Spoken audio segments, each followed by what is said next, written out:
Está no ar Gestão Pública em Debate, um programa do curso de Gestão Pública da FATEC Internacional, uma instituição do Grupo Educacional Uninter, em convênio com o Instituto Professor Wilson Pickler. Este programa tem o apoio cultural das organizações do Grupo Educacional Uninter. Ele também é transmitido pela TV Comunitária de Curitiba, canal 5 da NET, 72 da TVA. E esse programa ele serve de complemento na formação dos nossos alunos do curso de Gestão Pública em todo o território nacional. O tema de hoje será a gestão de políticas públicas de esporte e lazer. E o nosso primeiro convidado é o ex-secretário de Esporte e Turismo do Paraná, o senhor Edson Gradia, que vai nos falar a respeito das políticas públicas e da sua experiência nessa área da gestão do esporte. O doutor Edson Gradia é dentista de formação, foi vereador em Londrina, foi secretário estadual de Esporte e Turismo durante 2 governos, o governo do Álvaro Dias e o primeiro governo de Roberto Requião.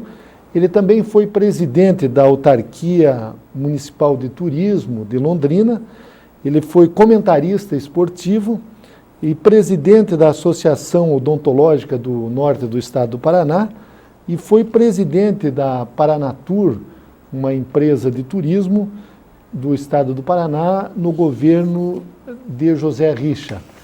Doutor Edson Gradia, em primeiro lugar eu quero agradecer a sua presença aqui em Gestão Pública em Debate, já que com a sua experiência, todo o seu trabalho nesta área de esportes, o senhor tem muito a contribuir aos nossos alunos e aos nossos telespectadores.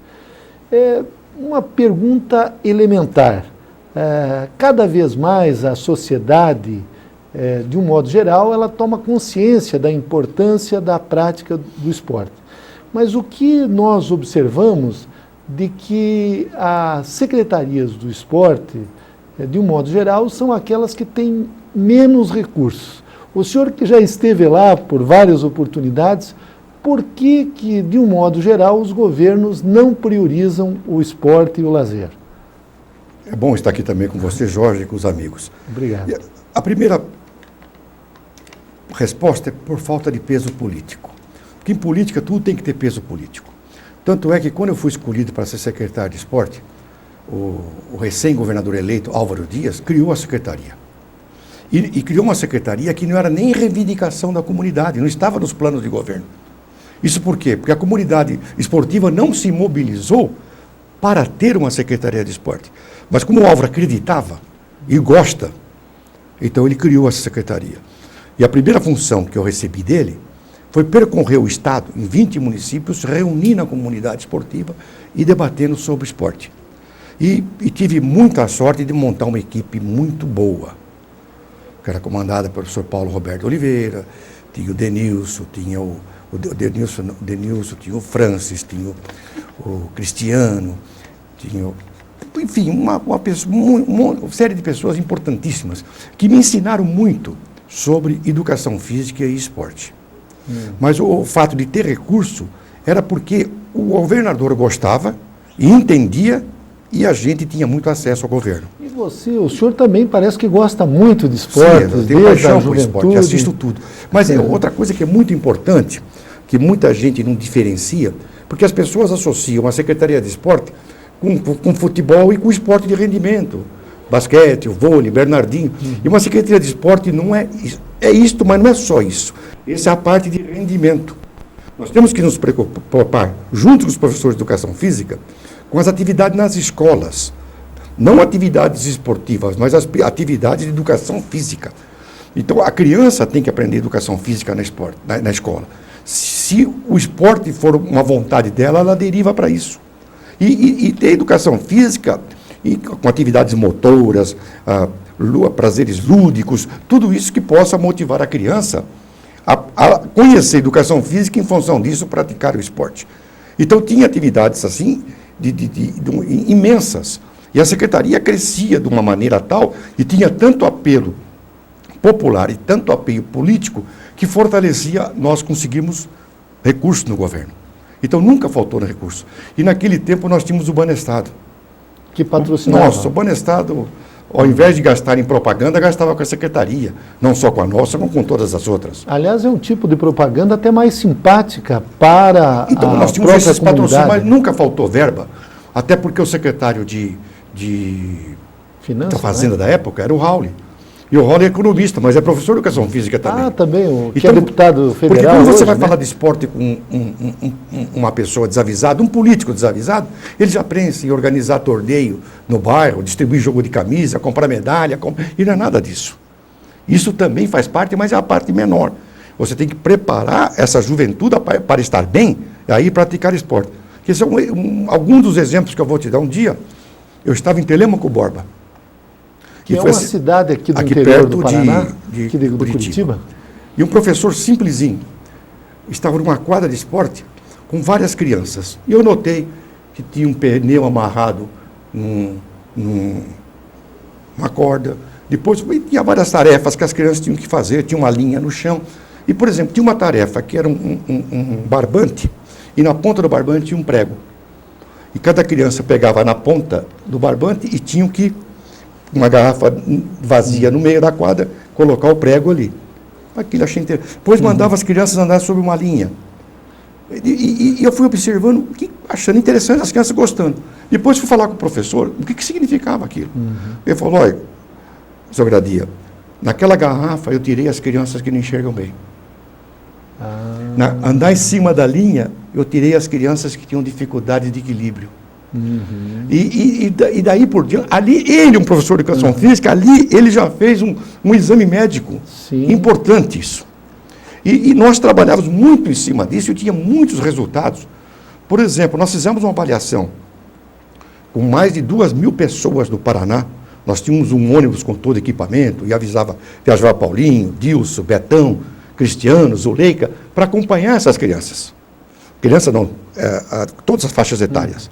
E em todas as cidades a gente fazia percorrer a mesma distância, tirava exame e tirava um eletrocardiograma, para nós sabermos a condição do povo do Paraná. Foi um trabalho tão importante que o doutor Danton, da Rocha Loures, o pioneiro de transplante no Paraná, era um frequentador da secretaria. De coração, inclusive. E ele dizia para nós que nós éramos uma secretaria da saúde, a outra era da doença. Sim. Então isso tudo foi crescendo. Então tinha projetos maravilhosos para asmático, para gente com... Nós íamos começar a trabalhar com pós-cardíacos. Então, e também tudo com fundamentação científica. Nós tínhamos uma revista científica que já tinha convênio com mais de 70. Naquela época nós já tínhamos uma ligação por computador com a Universidade de São Paulo e, por sua vez, com o Canadá, com o maior centro de formação, de informação esportivas. Trazendo esses dados para orientar os profissionais que estavam Porque atuando. nada tem resposta se não tiver conhecimento científico atrás. Sempre, antes tem que ter um projeto, se realiza o projeto, depois a avaliação do projeto. Então, em função disso tudo, desse trabalho, que as coisas foram surgindo. Eu tenho uma satisfação íntima muito grande. Nós somos tema de 2 teses de doutoramento da Universidade do Rio Grande. Do Rio Grande do Sul. Do Rio Grande do Sul. A professora Lena e o professor Zé Luiz Vieira, que mora em Maringá. Em cima do trabalho realizado. Então, isso foi uma coisa que partiu para o Brasil inteiro. Qual o resultado disso? Aí vão o esporte e o rendimento. Em função disso, as crianças foram se despertando para o esporte. E despertando para o esporte, nós tínhamos projetos, por exemplo, Frutos da Terra, que era financiado pela Loteria do Paraná. Que hoje também desapareceu. Acabaram com tudo, me dá uma tristeza quando eu vejo. Então, esse Frutos da Terra, ele dava para uma criança uma bolsa de um salário mínimo, todo o material esportivo, uma blusinha. Então, você imagina uma criança de Ampere, que fosse escolhido Frutos da Terra, ela era uma referência na escola. E só podia ser se ela fosse boa aluna. Mas e que tipo de esportes esses alunos praticavam? O professor de educação física fazia uma avaliação quem tinha aptidão. Aptidão. Ou para judô, ou para basquete, ou para velocidade. E outra coisa que era importante, nós nunca indicamos um nome. Nunca um político indicou um nome. Nunca um governador indicou um nome. era tudo a comunidade que mandava. E desses frutos da terra, só para você ter uma ideia, a gente vai, depois de muito tempo, que eu fiquei sabendo por esse pessoal que fez a tese, não foi por mim, que eu nunca me preocupei com o resultado final. Nós tivemos um menino, o Emerson Iserben, que ele foi o campeão da São Silvestre. Nós tivemos vários campeões mundiais, como Alessandro Bonfim, que foi frutos da terra. Nós tivemos Camila Ferraz de Londrina e outros tantos que foram escolhidos pela comunidade do professor de educação física. Aí, quando a pessoa se destacava e conseguia ser convocada para uma seleção brasileira, na mesma hora, se ela quisesse, ela recebia um patrocínio do Banestado, sem interferência de ninguém, sem pedido de ninguém. Ela só trazia o documento que foi convocada e dá a classificação que ela teve com a competição. Se fosse uma Olimpíada, ganhava mais do que um Pan-Americano, se fosse mais do que um Sul-Americano, e o Banestado patrocinava. Então, o que aconteceu? Naquela época, quando eu terminava uma competição internacional, na volta nós tínhamos pelo menos mais de 20 do Paraná que estavam participando. E há 2 anos atrás, um pouco mais talvez, eu estava quieto na minha casa, fui procurado pela Folha de São Paulo. O que está acontecendo? Eles analisaram as pessoas que participaram do Pan-Americano de Winnipeg, no Canadá, e perceberam que 70% das pessoas que estavam competindo eram oriundas do Paraná. E desses 70%, mais de 80% ou 90% tinham sido ou frutos da terra, ou Paranaolímpico, ou dos nossos outros planos que nós tínhamos também. E, lamentavelmente, isso tudo foi perdido. Significa o quê? Que não houve continuidade. Se tivesse continuidade, hoje o Paraná era potência olímpica. Porque através desse trabalho, por exemplo, o embaixador de Cuba veio conhecer o nosso trabalho aqui. E viu tanta vontade que nós tínhamos que ofereceu para a gente ir para lá. Por alguns problemas não deu para ir, mas técnicos cubanos vieram. Me lembro que veio de beisebol. Trouxemos um técnico da Rússia. Aliás, beisebol até hoje é um esporte que o Brasil é bem carente. Que isso faz com que você tendo a atividade na escola, porque outra coisa importante para pai e para mãe, criança, não é porque o pai quer que joga futebol de salão e coloca o sujeito para jogar futebol de salão com 5 anos. Tem fraldinha, pré-fraldinha, só falta uma categoria que é de mulher grávida. Né? E o que acontece? A criança vai para a quadra com os vícios dos adultos. Sim. Pode ver que onde tem mais briga é em jogo de criança, porque os pais se pegam na arquibancada.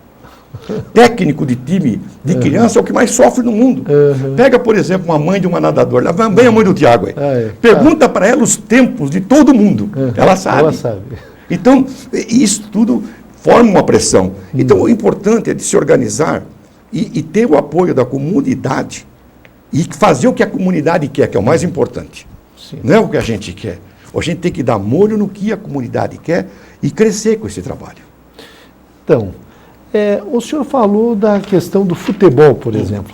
Nós sabemos que o futebol hoje no nosso país, ele tem praticamente um monopólio dos esportes, pelo menos das torcidas, da motivação. Temos o vôlei hoje também com grande destaque.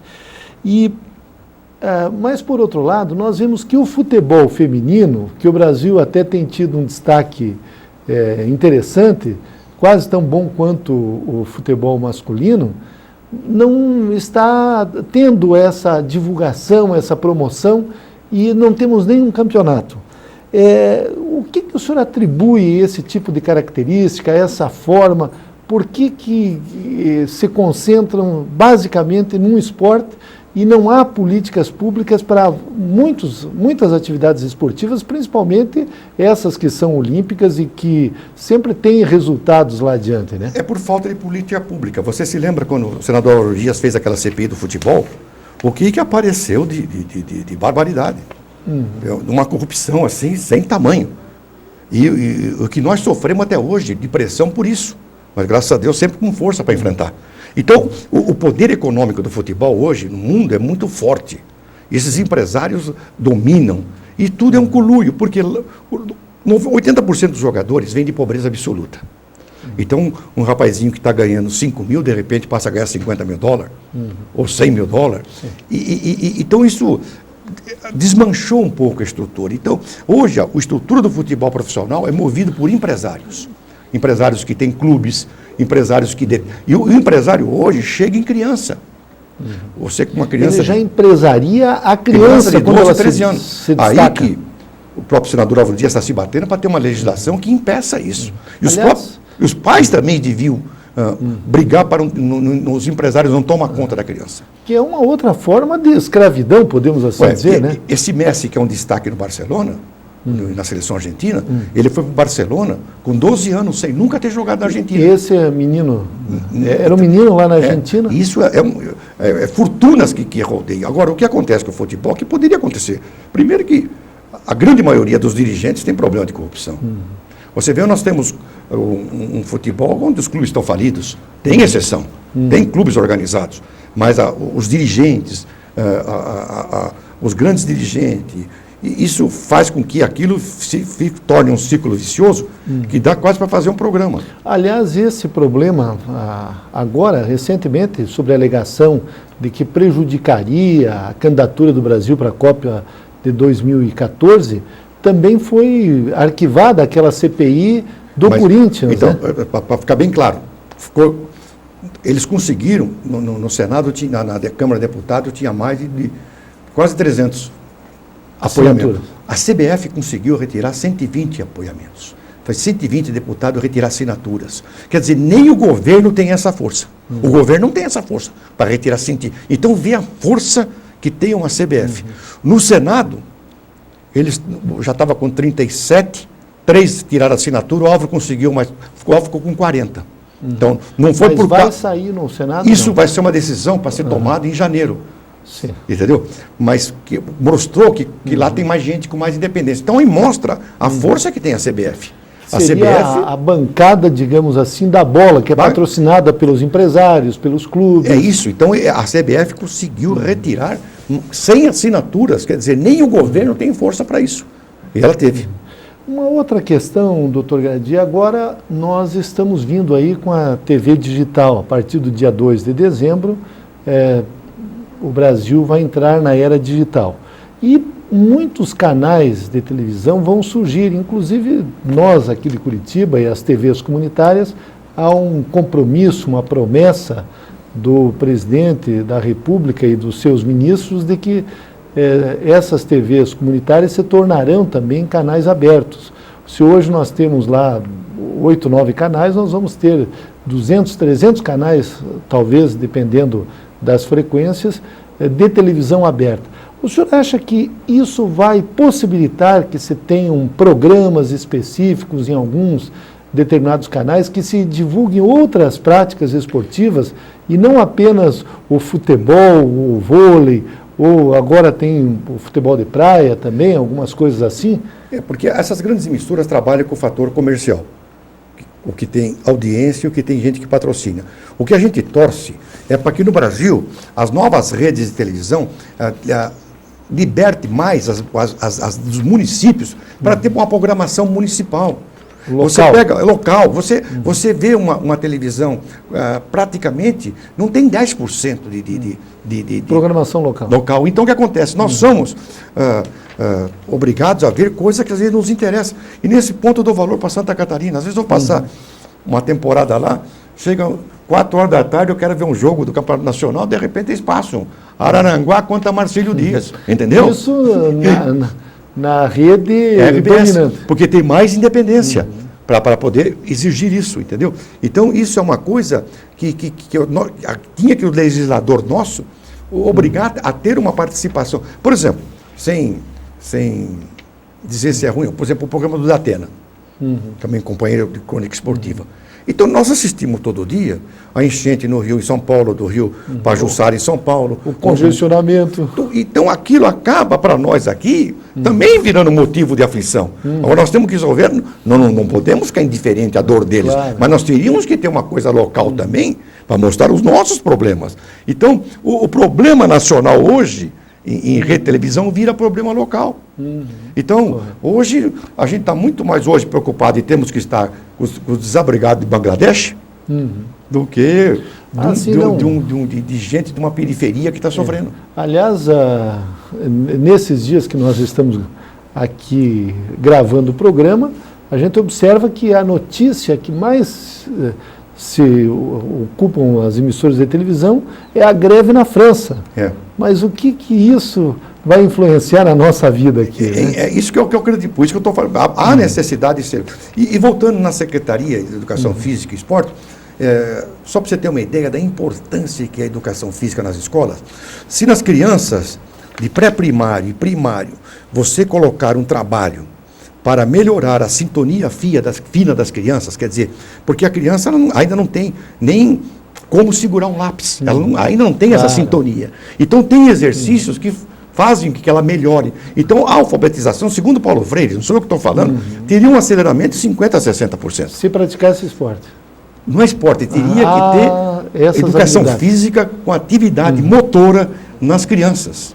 Entendeu? O esporte é consequência, porque não é todo mundo que gosta de esporte. Porque também não é uma atividade fácil. Você vê essas meninas da ginástica, a Daiane, a Daniela Hipólito, essas pessoas trabalham 8 horas por dia, duro, e sacrificam a juventude deles. E já com 20 anos são veteranos. Sim. Entendeu? Então a gente só observa a fama. E quando eles não forem bons, nós já estamos vendo outros que estão no lugar deles. Então, não é uma coisa que tem que ser.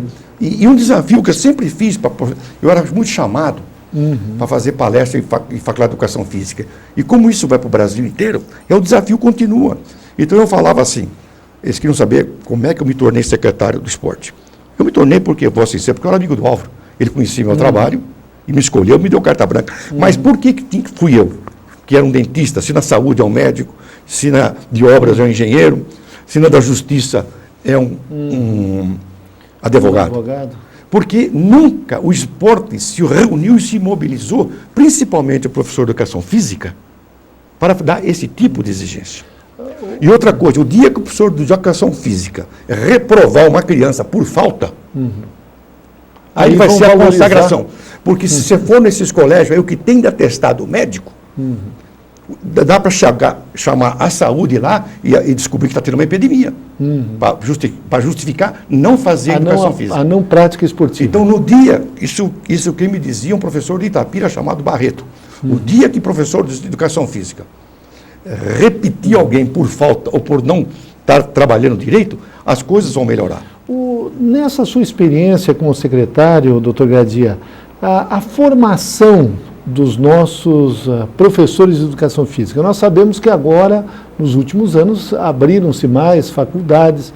Hoje nós podemos dizer de que a formação, ela está sendo uma formação boa, que esses professores eles estão capacitados para fazer com que a nossa juventude pratique esportes, esteja envolvida em atividades físicas? Eu acredito que sim, e tem todas as condições para isso. Porque hoje em dia, você com a televisão, com a internet, e com os favorecimentos de curso que existe por aí, existe possibilidades 1000, entendeu? Eu me lembro quando um professor nosso foi lá no Ministério da Saúde vender um projeto desse de avaliação do público do Paraná, a primeira reação do ministro perguntando se ele era médico. Ele falou, não, eu sou professor de educação física, porque ele conhecia a fisiologia como ninguém, entendeu? Porque, então, mostra que há necessidade de estudar. E eu volto a repetir, sem sustentação científica não se faz nada. Tudo que você for trabalhar tem que ter sustentação científica. Por exemplo, eu falava, eu não sou um secretário, e acho que os secretários não devem ser, para ficar lá distribuindo camisa, jogo, troféu e medalha. E não precisa disso. Então, como era o comportamento da nossa equipe? Os municípios mandavam um projeto, e de acordo com o projeto era mandado material. Sem que o prefeito viesse pedir, sem que o deputado viesse pedir, e o nosso pessoal avaliava se aquilo era verdadeiro. Tem que ter o projeto. Então, hoje nós tínhamos uma força brutal política. Porque outro grande erro que se fala, que tem sido mal do esporte, que falar que o esporte com política não combina. Quem inventou essa frase foi um inimigo do esporte. Pode não combinar a política partidária, mas o professor tem que agir politicamente. Então, quantos professores de educação física são diretor de escola? E há também uma grande divulgação das atividades esportivas até nos meios de comunicação. Olha, nesse Paraná tem gente maravilhosa. Por exemplo, nós temos em Paranavaí um técnico chamado Mimi. Se tivesse o mínimo de apoio, Ele é de que área? Paranavaísta Atletismo. De atletismo. E já projetou atletas pelo mundo inteiro, entendeu? Aliás, até o biotipo do paranaense, em função das várias etnias que estão aqui, favorecem a prática esportiva. Porque é um esporte de pobre. Porque você precisa de um tênis. Entendeu? E, por exemplo, aqui em Curitiba, por exemplo, nós temos uma pista aqui no Pinheirão, uma pista ultramoderna, pista igual que se pratica nos Jogos Olímpicos. Você ouviu falar que já teve competição lá? Olha, faz tempo que o senhor é um vereador aqui na capital. É verdade. Quer dizer, está ociosa. Nós não temos nem ginásio de esporte em Curitiba. Exatamente. Não tem. Tarumã está interditado. E o Tarumã foi do primeiro governo Ney Braga, que é uma obra que devia ser tombada pelo patrimônio histórico do Brasil até. Porque me disse um grande professor russo que só tem 2 edificações dessa no mundo, com madeira, em Kiev e ali. Ele ficou maravilhado quando entrou lá dentro. Então, eu acredito muito no esporte como modificador das pessoas e de formação de cidadão. Não é à toa que o nosso Che Guevara dizia, o desporto é um direito de todos. Entendeu? E aqui no Brasil, durante muito tempo, se achava que esporte era uma coisa que mobilizava em favor do governo. E não é verdade. O esporte, ele prepara as pessoas, abre até as cabeças das pessoas. Para a vida. Para a vida, para tudo, para a saúde. Então, nós queremos agradecer muito o doutor Edson Gradia. Nós estamos debatendo no programa de hoje a gestão de políticas públicas de esporte e lazer. Muito obrigado, foi um prazer tê-lo aqui no nosso programa.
Retornamos com Gestão Pública em Debate, um programa do curso de Gestão Pública da FATEC Internacional, uma instituição do Grupo Educacional Uninter, em convênio com o Instituto Professor Wilson Pickler.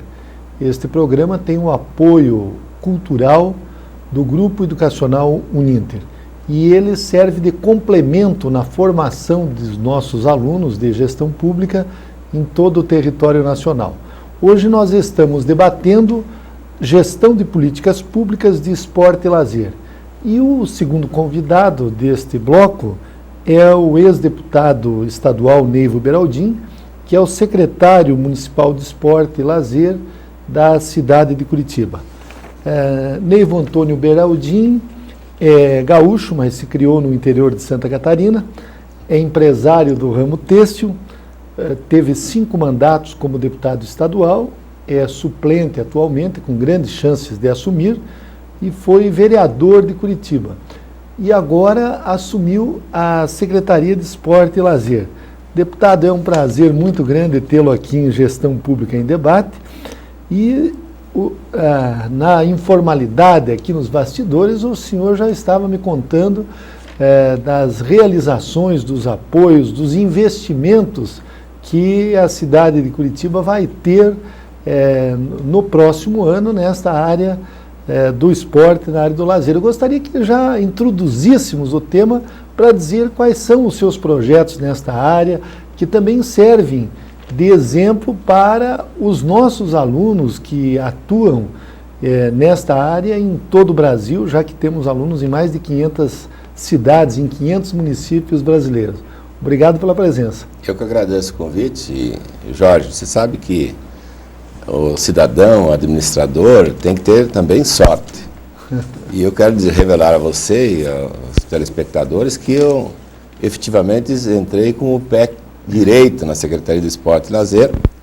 tendo em vista que, nesse momento, a Prefeitura está já contratando a obra do Centro de Convivência do Bairro Novo, onde teremos a possibilidade de atender idosos, todas as camadas sociais de uma região que congrega em torno de 137 mil habitantes, oferecendo o terceiro espaço público, com piscina aquecida, com presença de professores de educação física, com a presença da Secretaria da Saúde e também da Ação Social.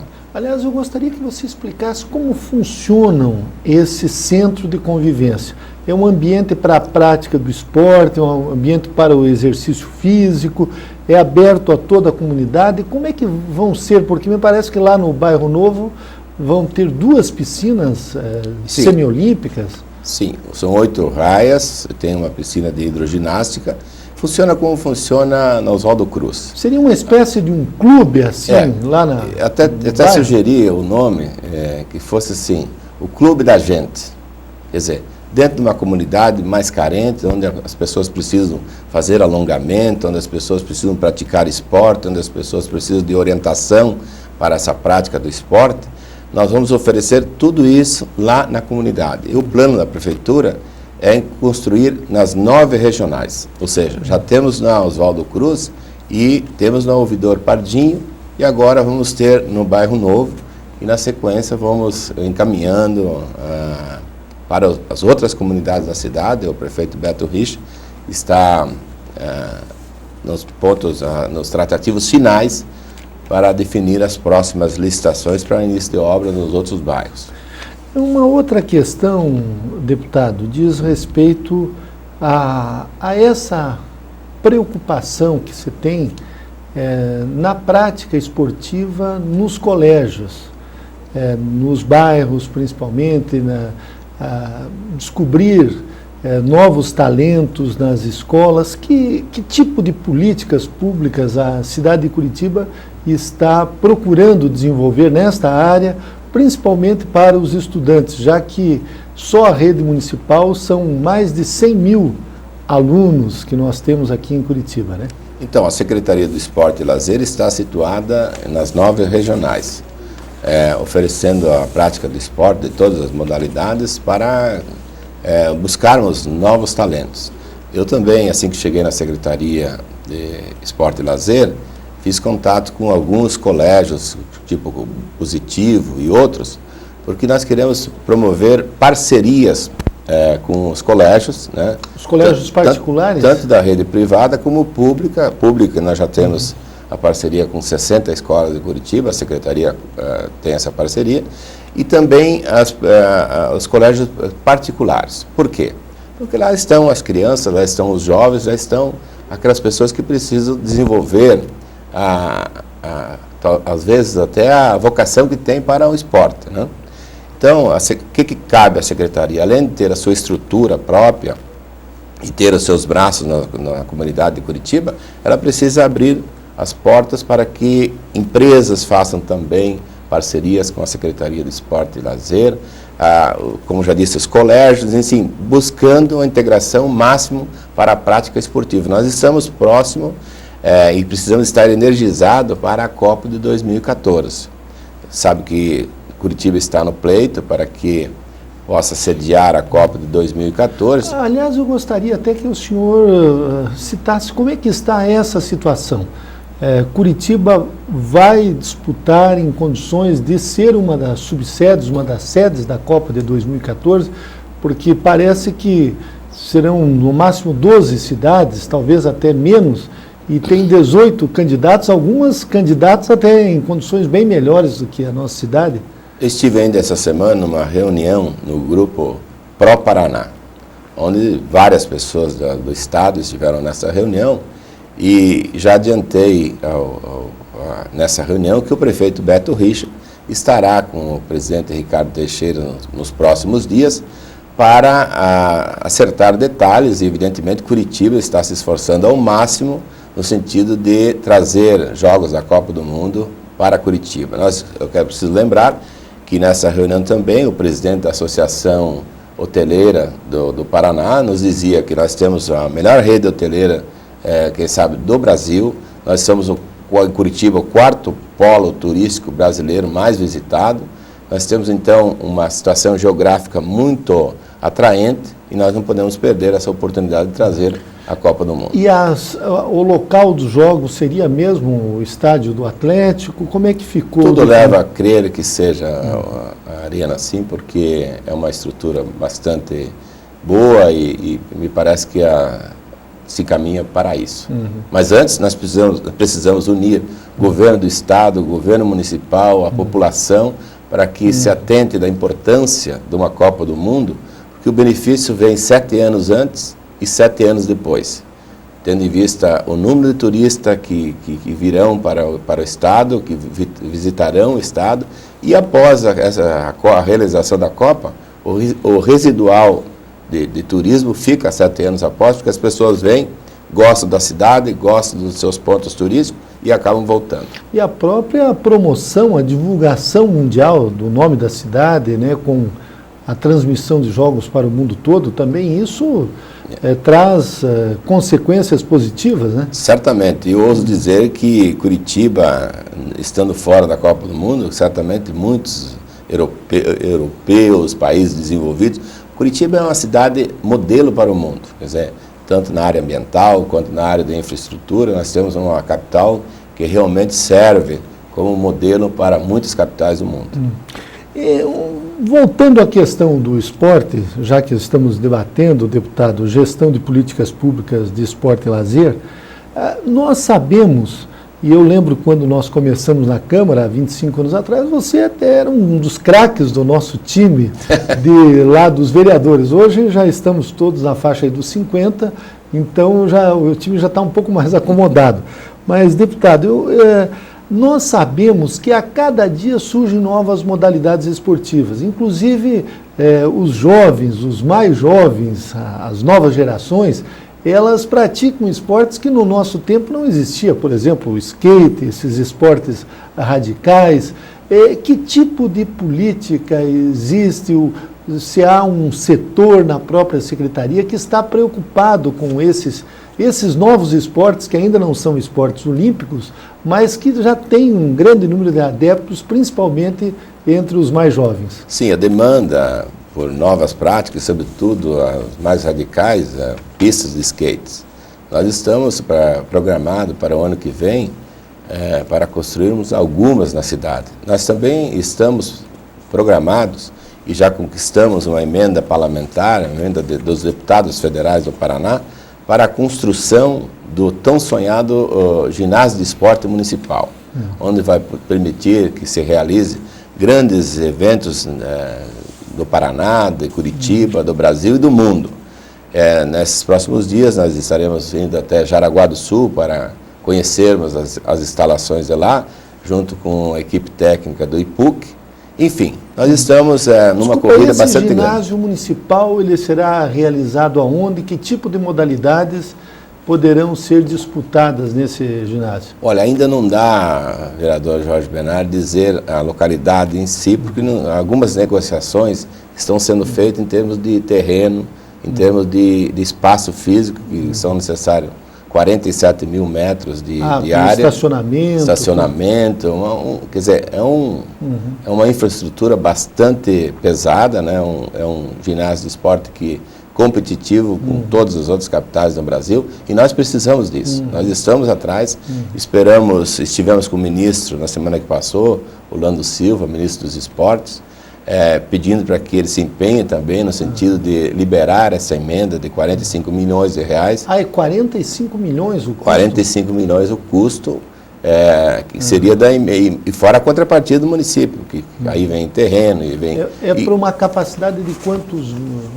Olha, eu ainda não sei, mas é em torno de 15 mil, em princípio. Em torno de 15 mil. Existe uma região que é, digamos, essa região ali margeando o Rio Atuba, onde fica, nós temos ali a Hípica, aquele ambiente ali, já desde o início da gestão do prefeito Beto Richa, há um projeto ali da cidade, ou sediar uma Olimpíada, ou sediar Jogos Pan-Americanos, alguma coisa assim.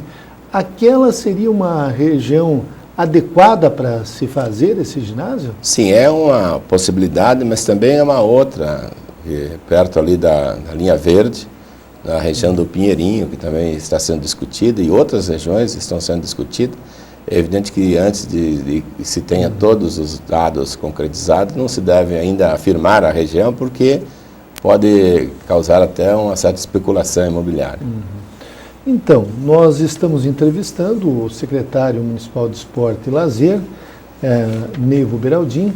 Eu gostaria de perguntar, deputado, a respeito de programas para a população de um modo geral. Eu sei que Curitiba já tem podemos assim dizer, uma maratona, que é um evento consagrado, já está no calendário nacional, mas me parece que a sua secretaria e principalmente a própria competência, o próprio nome da secretaria é do esporte e do lazer. Que tipo de atividades físicas estão à disposição para as pessoas que às vezes praticam o esporte só em busca da saúde? Porque o grande problema das pessoas, de um modo geral, das doenças, é justamente a mudança dos hábitos. Se você caminhar pelo menos meia hora por dia durante 5 dias da semana, talvez a metade dos problemas de saúde da população seriam evitados. Que tipo de políticas nós temos aqui em Curitiba nessa área? Bem, nós temos à disposição da população todos os nossos regionais. Na área central nós temos aqui o Oswaldo Cruz, o Vidor Paldinho, nas praças, nos parques. Nós temos espalhado por toda a cidade um atendimento público à disposição da população. E a Prefeitura de Curitiba se empenha muito nisso, porque nós sabemos que o esporte, ele gera melhor qualidade de vida, ele previne doenças, ele é fundamental para a saúde humana. Então nós estamos certamente empenhados de toda maneira no sentido de oferecer à população, sobretudo aquela que não tem condições de pagar uma academia particular ou que não frequenta um clube que tenha essa estrutura de atendimento, oferecer em nome da Prefeitura todos os espaços possíveis para que as pessoas possam aderir cada vez mais a essa necessidade atual que é a prática do esporte. Deputado Neivo Beraldin, alguns anos atrás havia toda uma preocupação. Hoje a gente vê que essa situação está um pouco deixada de lado. Não estou colocando como exemplo Curitiba, mas com o esporte praticado nas universidades.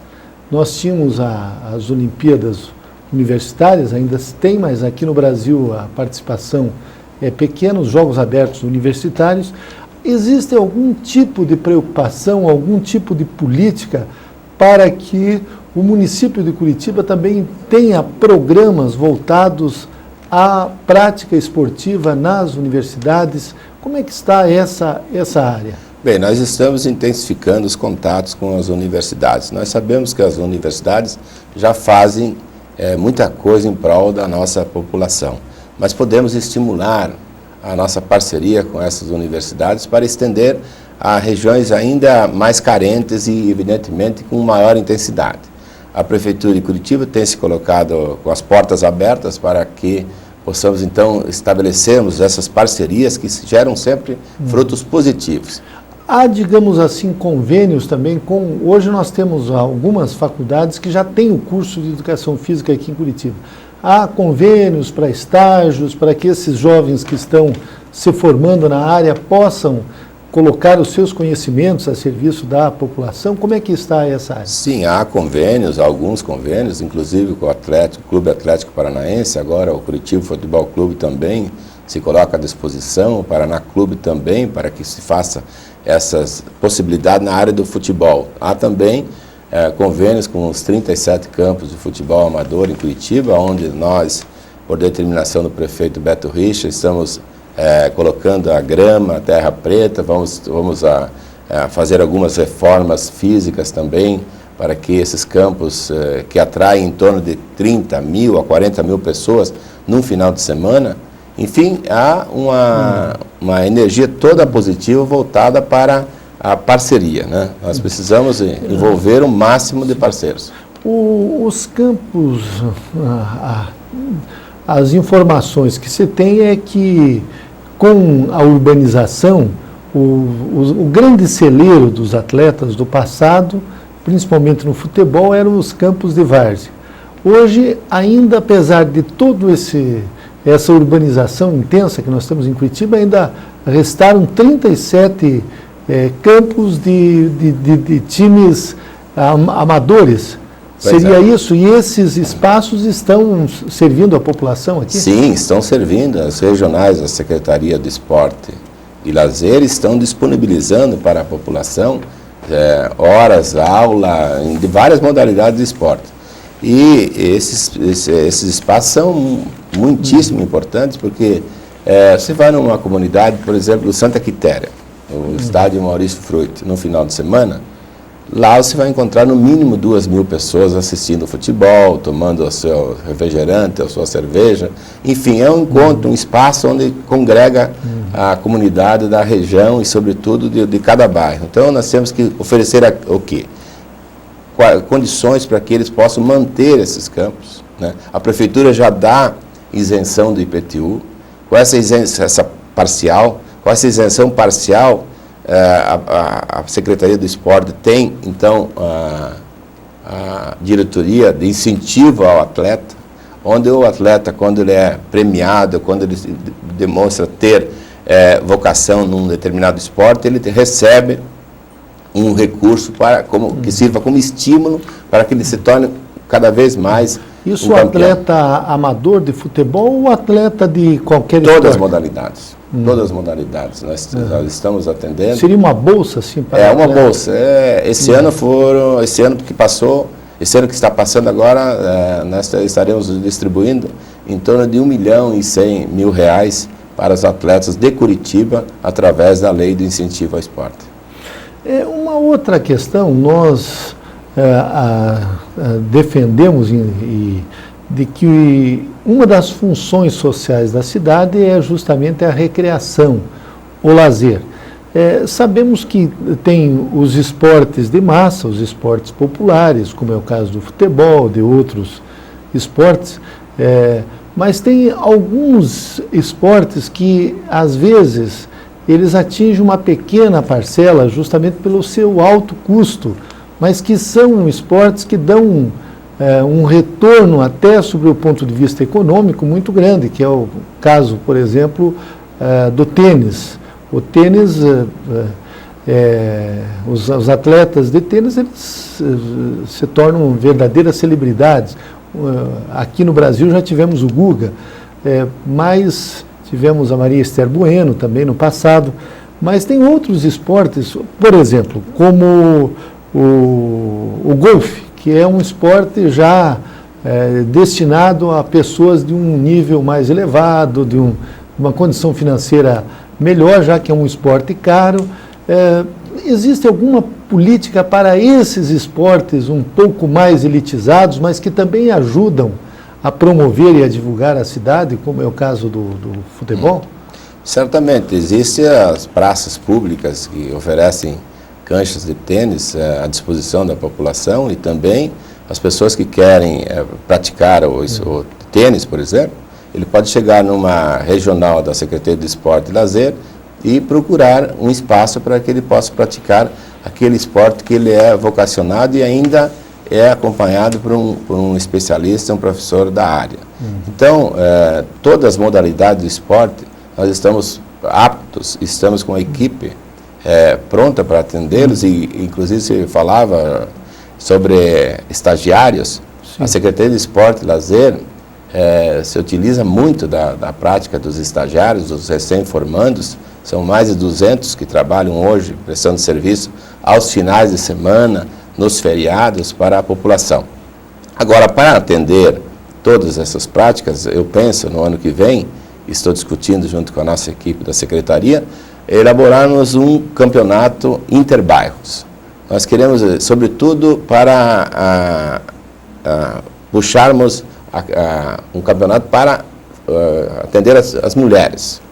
Feminino seria? Campeonato feminino, vôlei, basquete, várias modalidades. Tênis, futebol, seja assim, um bairro disputando com o outro, uma comunidade disputando com a outra. Nós vamos envolver a cidade como um todo e, sobretudo, as mulheres, porque as mulheres, elas acabam atraindo a família, elas acabam puxando para o esporte. Nós precisamos fazer com que as mulheres participem mais do esporte, que sejam mais competitivas, que sim, elas acabam orientando a família para aquilo que é fundamental da vida, para a boa qualidade de vida, que é o esporte. Aliás,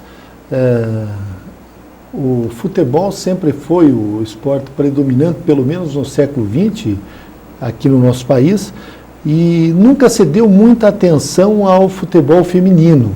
Mas mesmo assim o Brasil tem tido um destaque muito grande nessa área. Há, digamos assim, isso aí seria um embrião para que nós tenhamos um campeonato de futebol feminino, alguma coisa aqui em Curitiba que os clubes mesmo profissionais possam se envolver e outros clubes de bairro também?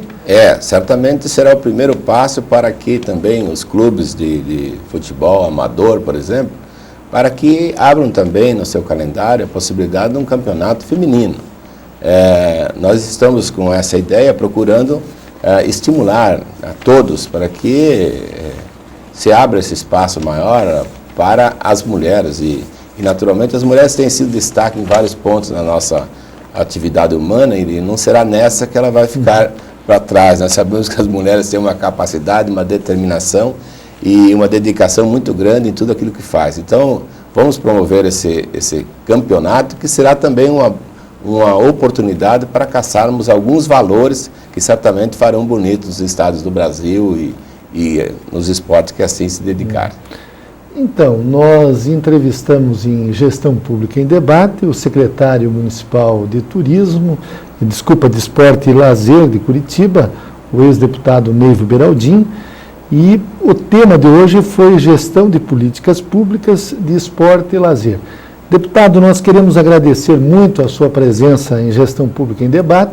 Acredito que os exemplos serviram para os nossos alunos em todo o Brasil que atuam nessa área e também os nossos telespectadores da TV Comunitária de Curitiba, canal 5 da NET, 72 da TVA. Muito obrigado pela sua presença. Obrigado, Jorge.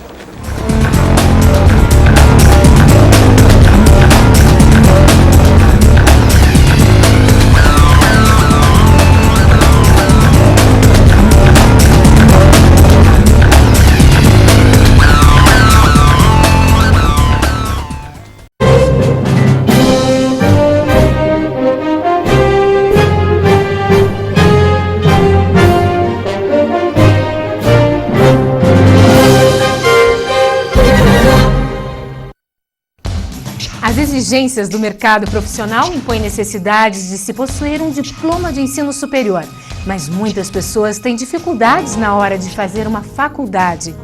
Na maioria das vezes, o curso desejado não existe na cidade onde se mora, dificultando o acesso ao conhecimento dos brasileiros. A falta de tempo, combinada com os problemas pessoais, como o de renda, também são alguns dos obstáculos para a realização ou continuidade dos estudos. Muitos brasileiros estão encontrando a solução no ensino à distância para realizar o sonho de concluir um ensino superior. A educação à distância tem mostrado grande importância para atender um número incalculável de alunos que estão atrás de conhecimento. No entanto, esta modalidade de ensino não é uma novidade. Com origem no século XVIII, o IAD era feito através de correspondências e foi uma experiência que deu certo. Neste cenário, o Grupo Educacional Uninter surgiu investindo no que há de melhor em tecnologia e metodologia do ensino à distância, melhorando o sistema de ensino e levando estudo de qualidade a todas as pessoas. Hoje, com a videoconferência e com a informação via satélite, é possível assistir a aulas em tempo real em telesalas, de forma com que haja uma interação entre aluno e instituição de ensino. Com este suporte, o IAD está tomando um caminho de democratização da educação, fundamental para um país como o Brasil, que tem mais de 85% dos brasileiros acima de 18 anos que ainda não fizeram curso superior. Com a difusão do ensino à distância, o Uninter quer promover a diminuição da migração regional, fixando as pessoas em sua região de origem, promovendo o desenvolvimento local através da qualificação dos profissionais da região. Agora, conheça em detalhes a metodologia, bem como a tecnologia empregada no ensino à distância, que tem sido um dos maiores fatores de crescimento da educação no Brasil. Em cada cidade onde se faz presente, o Grupo Uninter trabalha em parceria com escolas de primeiro e segundo grau, aptas a oferecer estrutura física compatível com a estrutura que o grupo apresenta em suas unidades em Curitiba, dentro dos padrões exigidos pelo MEC. Essas escolas parceiras são chamadas de centros associados e passam por uma rigorosa avaliação antes de serem escolhidas pelo grupo. Após esta avaliação, os centros associados passam a receber o sinal das aulas via satélite nas chamadas telesalas. Através de satélites banda C e banda KU, o EAD Uninter conta com sinais digitais via satélite durante 24 horas por dia, garantindo um sistema de comunicação simultâneo para todo o país, permitindo que, por meio da metodologia de educação à distância da EDSAT, Rede Brasileira de Educação via Satélite, centenas de telesalas tenham, ao mesmo tempo, cursos de graduação e pós-graduação, assim como seminários e palestras. Um dos grandes diferenciais desta modalidade de ensino é que o aluno, se não puder estar presente na telesala de sua cidade, pode assistir às aulas no centro associado mais próximo. Hoje, são aproximadamente 1.200 polos credenciados pelo MEC em todo o Brasil, que formam anualmente milhares de alunos através da Faculdade Internacional de Curitiba, a Facinter, e a Faculdade de Tecnologia Internacional, a FATEC Internacional. No ensino à distância, a interatividade entre alunos e professores é fundamental. No grupo educacional Uninter, o aluno pode fazer questionamentos durante as aulas através do serviço 0800, internet e diversos outros, como chat, Claro Line, vídeo on demand e ambiente colaborativo. Para cada disciplina de todos os cursos superiores, o aluno recebe livros elaborados pelos professores que ministram as aulas via satélite. Este material é especialmente confeccionado para educação à distância através da editora IBPEX e já está incluído na mensalidade. São 30 livros em média de leitura obrigatória por curso. Empresas também podem participar da sistemática de ensino à distância do Grupo Educacional Uninter, oferecendo a seus colaboradores cursos e treinamentos no próprio local de trabalho, contribuindo desta forma com seus programas de responsabilidade social. Uma iniciativa como esta qualifica os trabalhadores e aumenta a produtividade. É bom para a empresa e melhor ainda para o funcionário. São dezenas de opções de cursos à distância autorizados e reconhecidos pelo MEC e ministrados pelos melhores profissionais da área educacional brasileira. Os alunos de todo o Brasil podem ainda dar continuidade aos seus estudos através de pós-graduação e MBA pela metodologia à distância.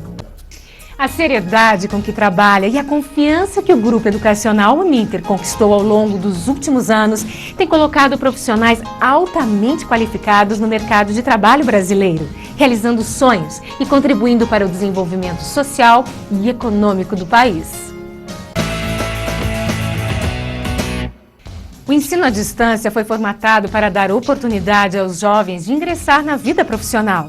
Porém, devido às facilidades que o sistema oferece, os profissionais que desejam aprimorar seus conhecimentos também têm aproveitado esta chance de crescimento. Com qualidades ímpares, o ensino à distância vem ganhando cada vez mais espaço no Brasil. As vantagens que mais se sobressaem para os alunos são mensalidades acessíveis, que permitem ao estudante adequá-las ao orçamento.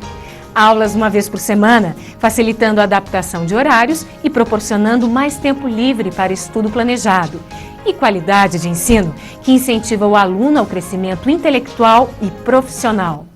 No EAD, os extremos são notórios, mas isso significa harmonia e desenvolvimento em conjunto. O ensino à distância está presente, por exemplo, em grandes centros e também em pequenas cidades, oferecendo as mesmas oportunidades a todos.